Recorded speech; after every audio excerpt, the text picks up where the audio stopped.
Welcome to Get Better Basketball Live. I'm Coach DeMarco, and today my guest is Wilmington College assistant basketball coach, Coach Lastivka.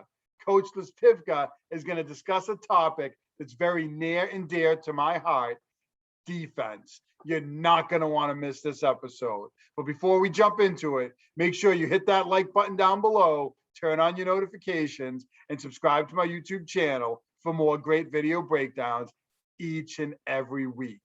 Another Get Better Basketball Live is up now. Marco here with Get Better Basketball Live, and today my guest is Coach Coach Lastivka, assistant basketball coach at Wilmington College. Coach, thanks for joining me today. Coach, thank you for having me. We're going to talk something that's pretty near and dear to my heart as a coach. I was always a coach who loved defense. And it was something we spent a lot of time on in practice. And I know there's different philosophies. Some coaches, more offensive minded, others more defense. There's a balance, whatever. But, I always loved defense, and curious to know what you're doing defensively at Wilmington College with your team. Yeah, so we really, before I got there, Wilmington used to be, their identity was like a pack line defense. And the issue with that was, we were giving up too many three-pointers, because pack line, you have to be religious and you got to be long enough and tall enough, but also religious in your closeouts to contest those threes. So before I got there, Wilmington, we ended up giving too many three-pointers just because we weren't that great of a pack line defense. So last year, we kind of transitioned into up the line, in the line. Our identity wanted to be disruptive. We focused, we tallied deflections during games. We had to have, we tried to, it was basically kind of earn possessions for us of how many deflections can we get. Just even a tip pass, or even we're able to have the offensive team, the opponent team, throw a bad pass or something, even without getting our hands on it, those type of things. So we wanted to be a little bit more disruptive. So for us, we're up the line, in the line, but we basically allow no middle. We don't want any middle paint, because for me, what I've learned is most offenses, they want to get ball reversals. They want to swing it a little bit. They want to try to attack the paint, because if you get paint touches, it opens up opportunities in a variety of ways. We want to keep the ball kind of on one side of the floor. So we don't force, we kind of shade corner.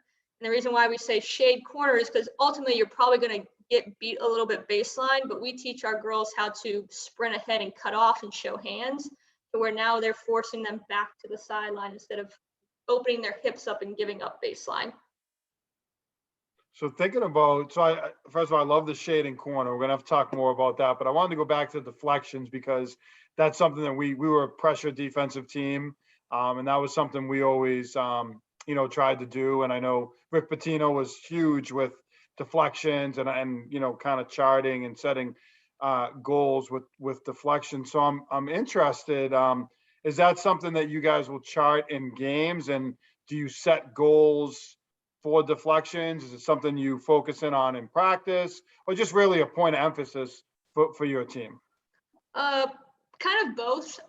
There's some practices, depending on our emphasis, where we'll give points for deflections. So it's either +1 or maybe +2, depending on the type of drill we're doing. So it really hones in on our kids being up the line and now we don't want them to over gamble, but we are okay with gambling because we know our help and our scrambles there, but we don't want them to be afraid to gamble, if that makes sense. We don't want them hesitant, especially with how aggressive we want to play. We don't want them to hesitate and overthink that. So we'll give points sometimes in practice. We'll try to, if we get good deflections, we'll even tell them at halftime sometimes what our deflection is, because if we think we need more and we're not playing as good a defense, we'll be like, hey, we're only at 10 plus deflections right now. We need to be at 20 plus. We're not being as aggressive as we should be. So it kind of helps their mindset a little bit, but it's pretty much an overall emphasis for us on the defensive end. Yeah, the deflections definitely help. They're a telltale for pressure teams. If you're not getting your hands on basketballs, then you're probably not being as aggressive as you said as you could be. So just thinking about, you kind of shading teams to the corner, is there a rhyme and reason based on personnel? Are you shading to their weaker hand? Are you shading to, or Does it depend on where they are on the floor? Like, how do you dictate what corner you're kind of trying to shift players to? Because that's really intriguing to me, and something I'd be interested to see and learn more about. So depending on where it's at, so I kind of stole a little bit from the SOS defense and kind of Seattle too, with like spots.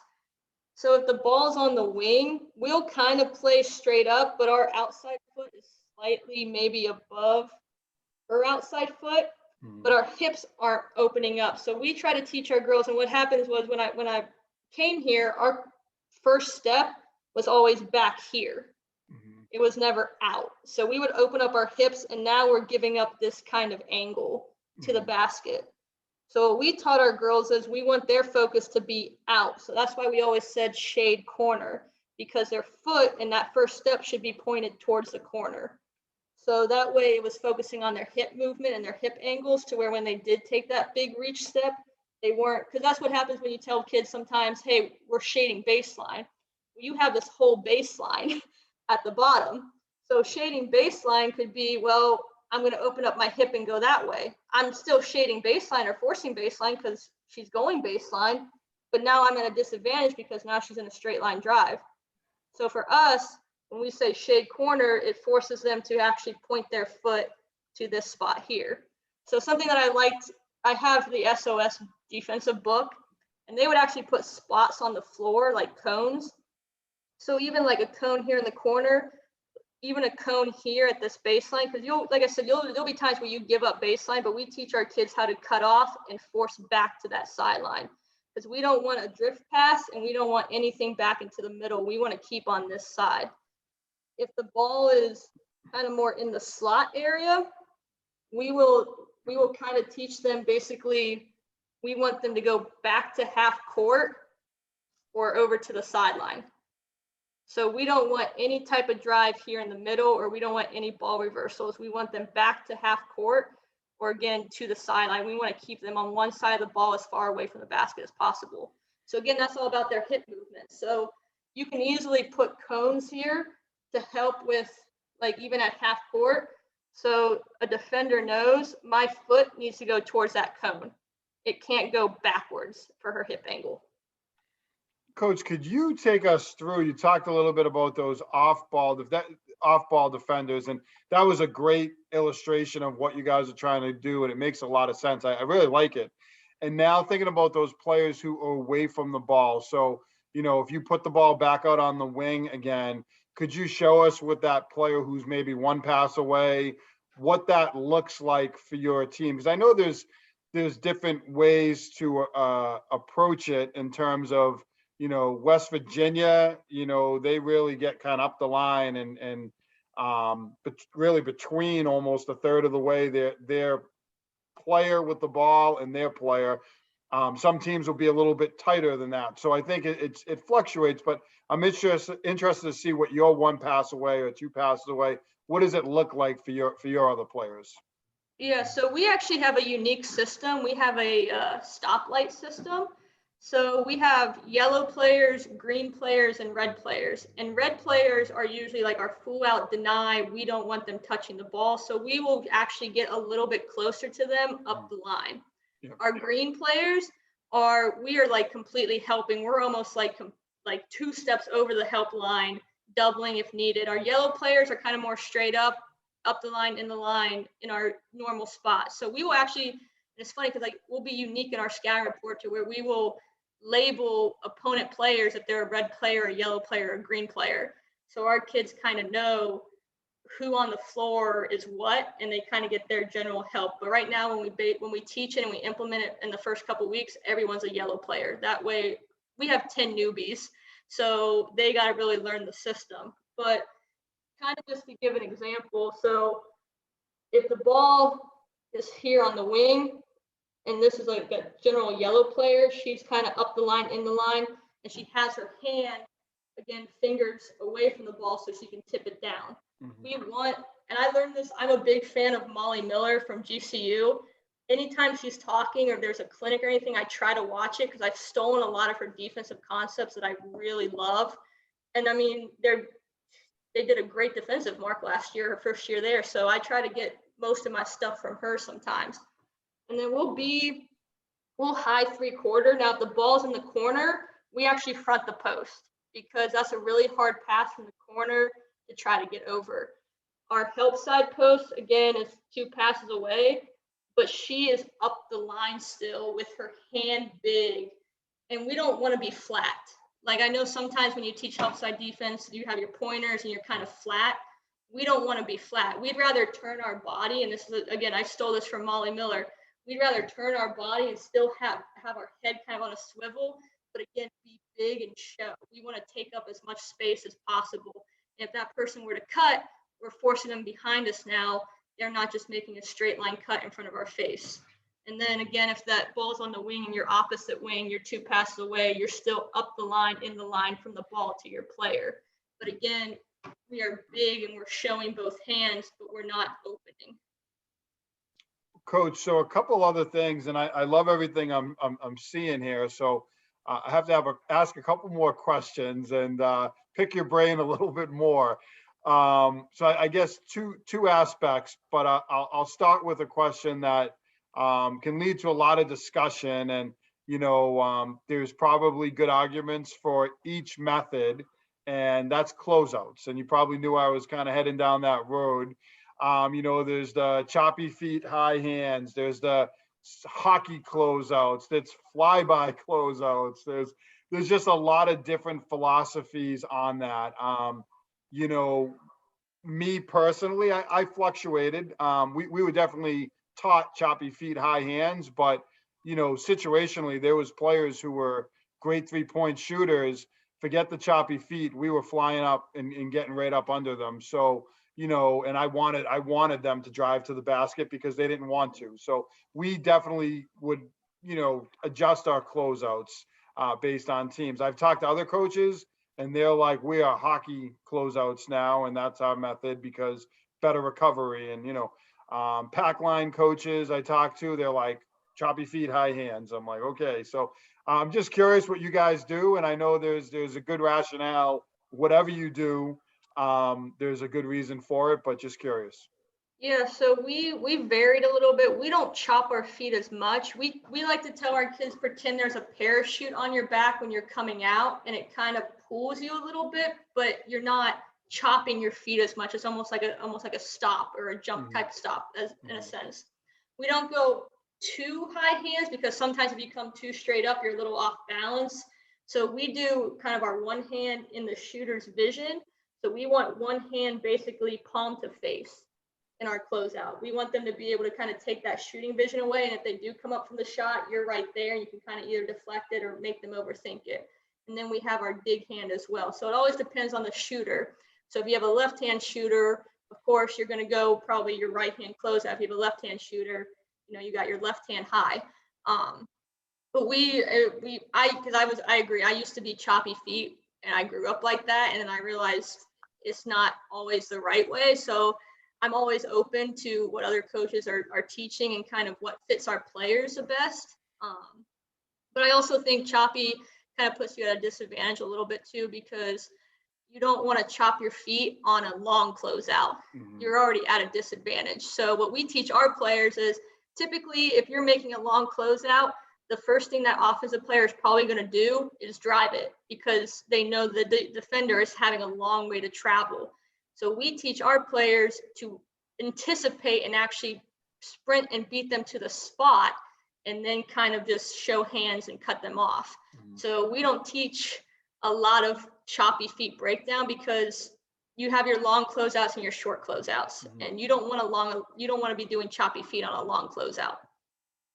I love that, Coach. I think it has really nice balance and, especially at the college level where there's so many great shooters out there too. And sounds like you have really good balance between kind of the types of closeouts. So the other thing I want to ask is ball screen defense. I know there's, I feel like, I don't know, 5-7 years ago, everyone was like hard hedging. And then now everyone, it feels like, is switching. Icing is becoming a little bit more popular. I feel like it ebbs and flows a little bit. So where are you guys at with ball screen defense, or does it, fluctuate based on opponents and personnel? So sometimes it'll fluctuate. I know when I played in college at ONU, which is a team in the same conference as Wilmington, we always fluctuate between a hard hedge and a soft hedge depending on who we played. Here at Wilmington, we are like our base ball screen defense is get over. So our guard defender is going to get over, and we're 2 steps back, 2 steps over. So we're not really hedging, but we have our post defender there to kind of help in case we get stuck. But she's in a good spot too. So if she needs to recover, she can. So we always call it 2 back, 2 over. But we want to get over as much as possible, especially with us being a really, like, we hone in on ball pressure. We don't really play off the ball. We could talk about our yardstick and everything. We want to be up there. So if we're going to be that aggressive on the ball pressure, we want our kids to get over. Well, Coach, you have me pretty excited. Doesn't take much with defense. I love defense, and I love hearing what you guys are doing. It sounds pretty cool, and I'd love to take a look at, if you have some clips, to kind of see a visual of what you're trying to do defensively. So this was actually the quarterfinal game of our tournament. This is John Carroll, who ended up winning the OAC tournament last year. But again, talking kind of our ball pressure and our angles, and like we said, we are up the line, so we want to gamble, and it ends up working in our favor here. Well, it doesn't chop.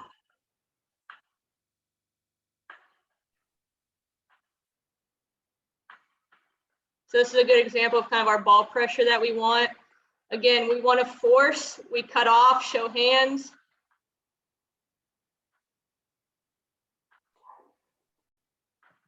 And I'll just go back to that one because that one's kind of my favorite one, because it got cut off. Marietta, the OAC app ended up cutting off, but that ended up being the winning basket for us off that gamble.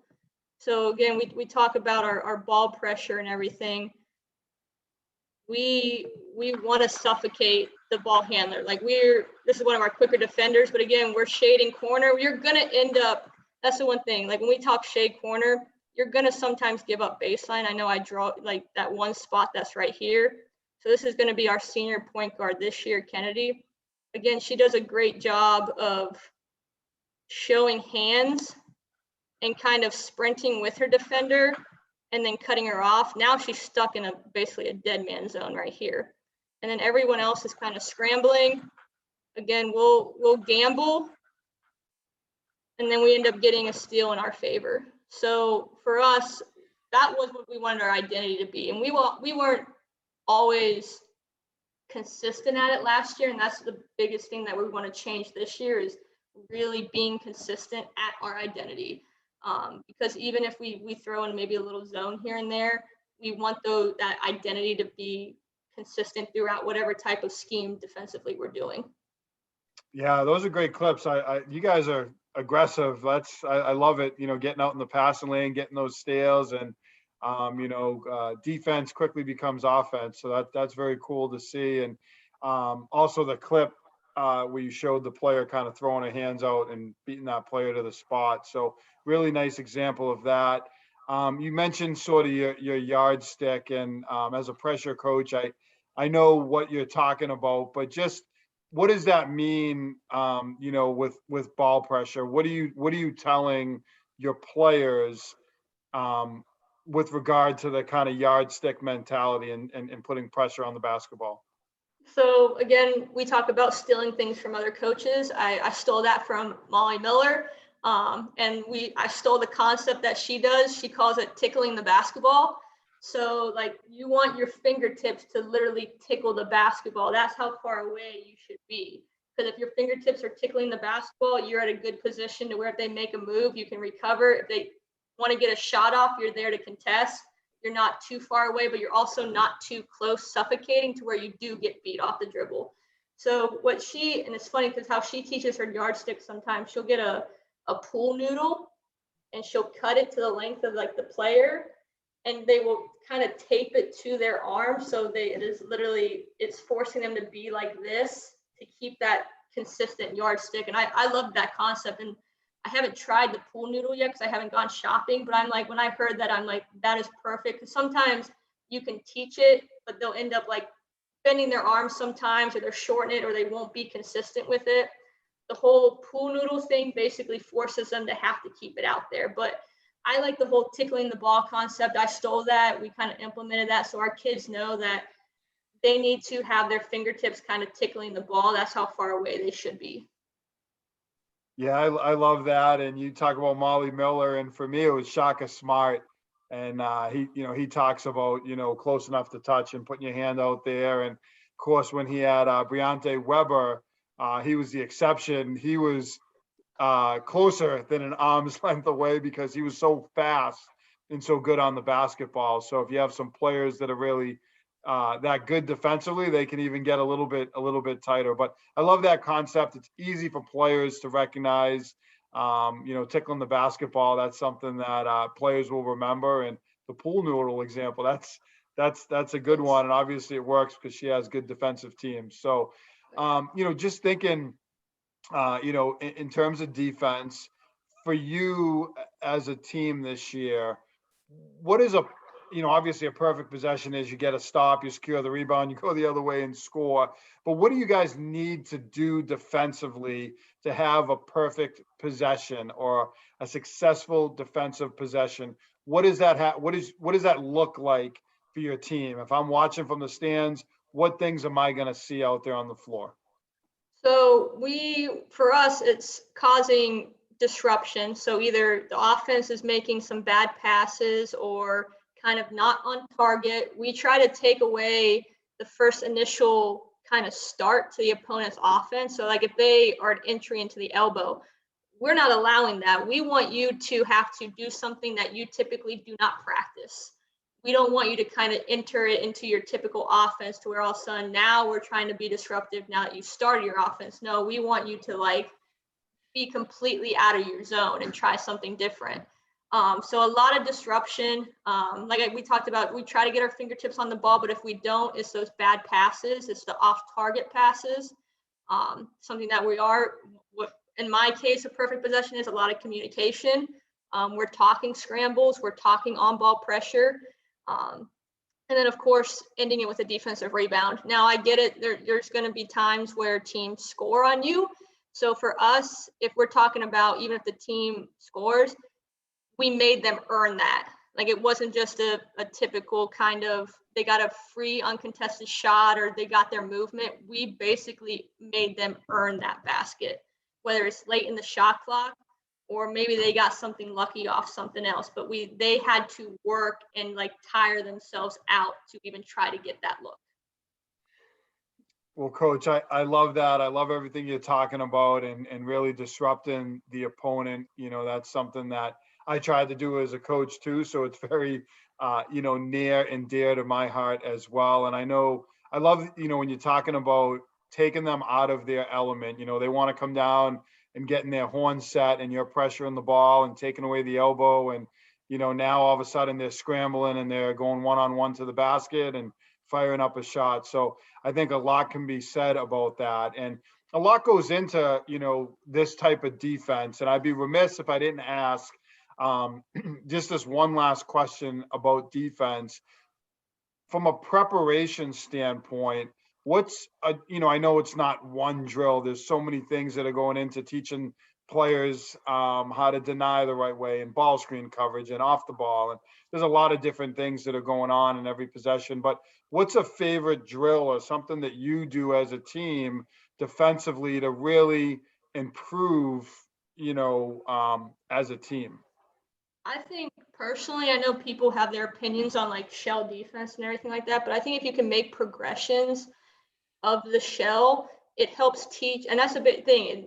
Whether you're pack line or kind of like we talk about being disruptive, you have to teach the techniques and the fundamentals, and you have to emphasize that basically every day.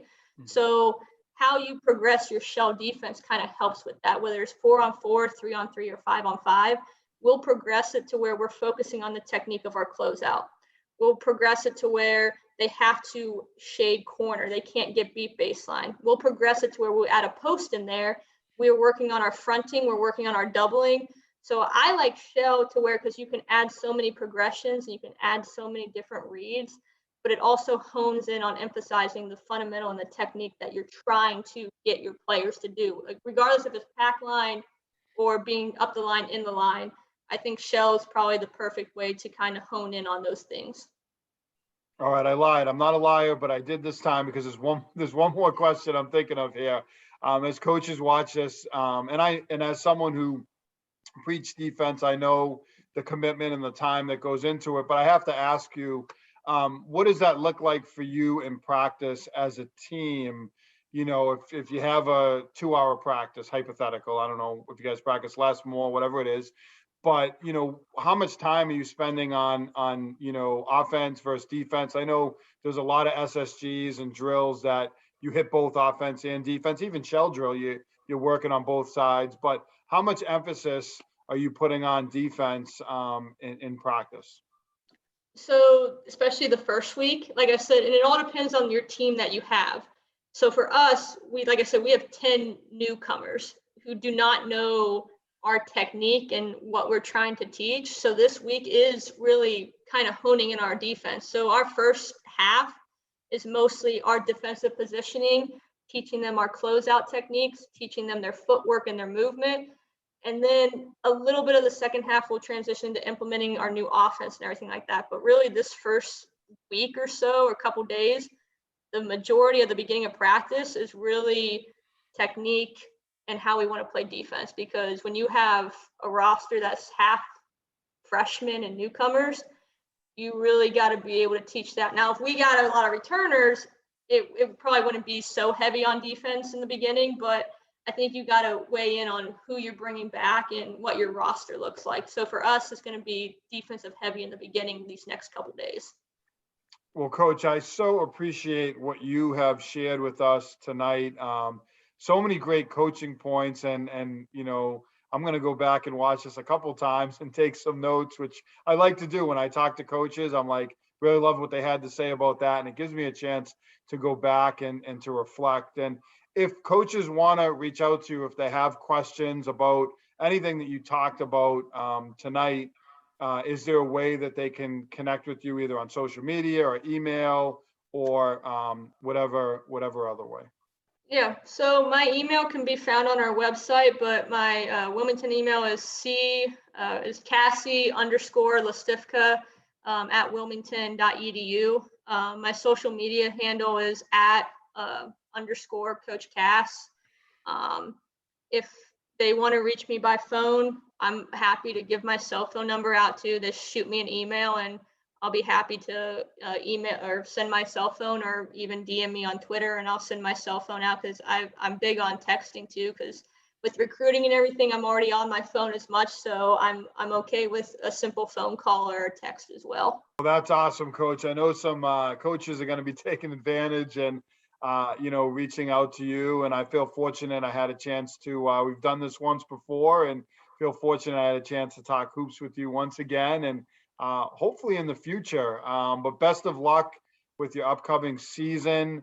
It sounds like you have some good pieces in place, and hope you guys have a great year.